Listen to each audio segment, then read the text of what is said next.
Bien, de vuelta con más de Primera Página. Gracias como siempre por su preferencia, por acompañarnos a través de las redes sociales, @Primera Página, Primera Página GB en Telegram para sus preguntas y comentarios que siempre son bienvenidos acá. Ahora que cambiamos de tema, vamos a hablar también esta jornada de economía con Helio Córdoba, es economista, profesor universitario. Gracias por estar con nosotros. Mucho gusto, a la orden. Para hablar un poco de lo que está pasando con el tema del mercado cambiario, que sin duda hoy estamos entrando en el último trimestre del año, un trimestre de mucha, de lo que llaman algunos recalentamiento de la economía, porque es un trimestre donde sube el consumo, donde circula, por supuesto, un poco más de dinero con el pago de utilidades, pago de bonificaciones que tienen que ver con las navidades, y que llegamos a este punto con un tema que tiene que ver con la paridad cambiaria y el mantenimiento de este esquema del mercado paralelo versus el mercado oficial, que hoy tiene una brecha significativa. Estamos hablando que al día de hoy la brecha entre el mercado oficial y el paralelo es casi de 20 puntos porcentuales. Eso habla de, por supuesto, de la complejidad que significa para el ciudadano, porque el que sale a comprar se enfrenta al comerciante porque dice que, bueno, le está cobrando paralelo, pero el comerciante dice, pero es que yo pago mi mercancía en paralelo, y se generan todas estas distorsiones. ¿Cómo se le puede explicar a la gente lo que está pasando en este sentido? Sí, correcto. En principio, pues diríamos que en efecto, según datos del Banco Central de Venezuela, la economía registra 13 trimestres de forma consecutiva creciendo. ¿Y de dónde venimos? Venimos de una caída estrepitosa desde el año 2013 hasta el año 2021. Entonces, digamos, en esta fase del ciclo económico en la cual nos encontramos, los requerimientos de la economía pues se van a incrementar. De modo que allí tenemos diría un economista, pues tenemos un desfase entre las necesidades y la oferta de divisas disponibles. Pero también hay un elemento sumamente importante, no podemos quedarnos o reducir el análisis a una visión economicista.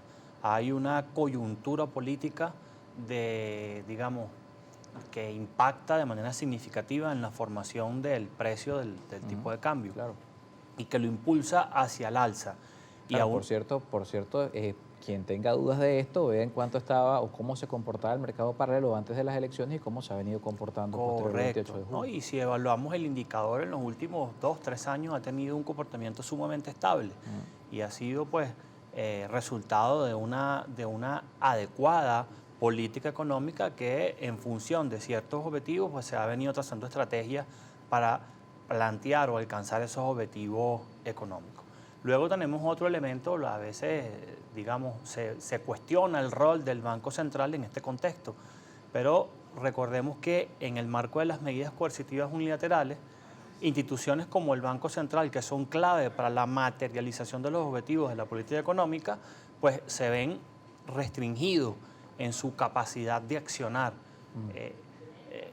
¿Qué pasaría, por ejemplo, si nuestra economía tuviera la capacidad de generar los ingresos en divisas que usualmente estamos acostumbrados a producir a través de la venta y comercialización de nuestro petróleo en el resto del mundo? Entonces, eso es un elemento importante. ¿Qué hacer ante esa coyuntura? Es justamente, digamos, la complejidad a la cual nos enfrentamos, y que el equipo económico del presidente Nicolás Maduro ha venido dando respuesta de manera certera y sin perder de vista que en el alcance de esos objetivos, de esos equilibrios económicos, el ser humano juega un papel fundamental en esa ecuación. Ese tema de ese equilibrio económico deja, o lo perciben así los trabajadores, en un punto como que los más perjudicados en esta situación han sido los trabajadores, porque si bien la economía viene creciendo por varios trimestres consecutivos, si bien la inflación, la variación de precios no es de 2 dígitos como lo veníamos viendo hace algunos años en Venezuela, bueno, el venezolano sigue teniendo un ingreso que le es insuficiente. Es decir, ese crecimiento no se traduce, o por lo menos no en la expectativa de la gente, en un mejor ingreso.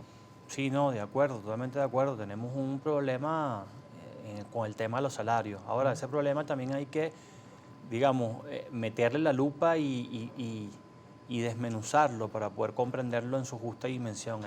La población la población asalariada más vulnerable son los 5 millones y tantos que hacen vida dentro de la administración pública.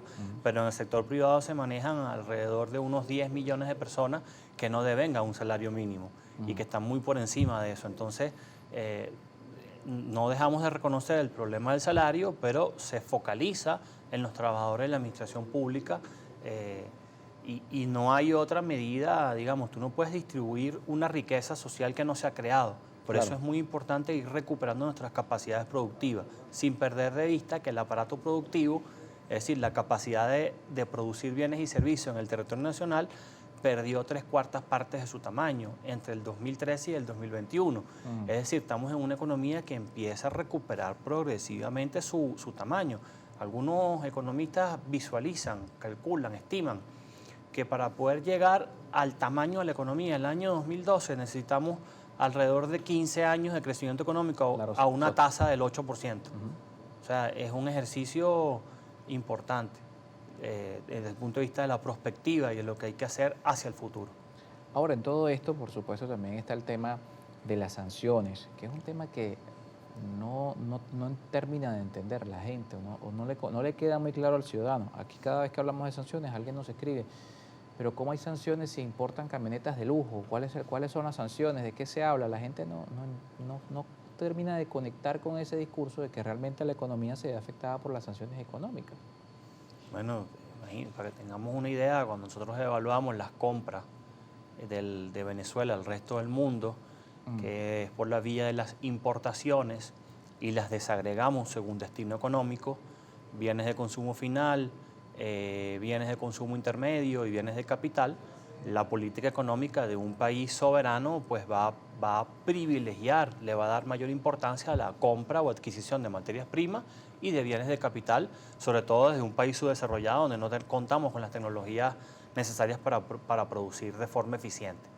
Y nosotros evaluamos ese indicador de los últimos, del 97 hasta el último dato disponible, que es 2017, y alrededor del 85% en promedio se destina a compras de consumo intermedio y bienes de capital.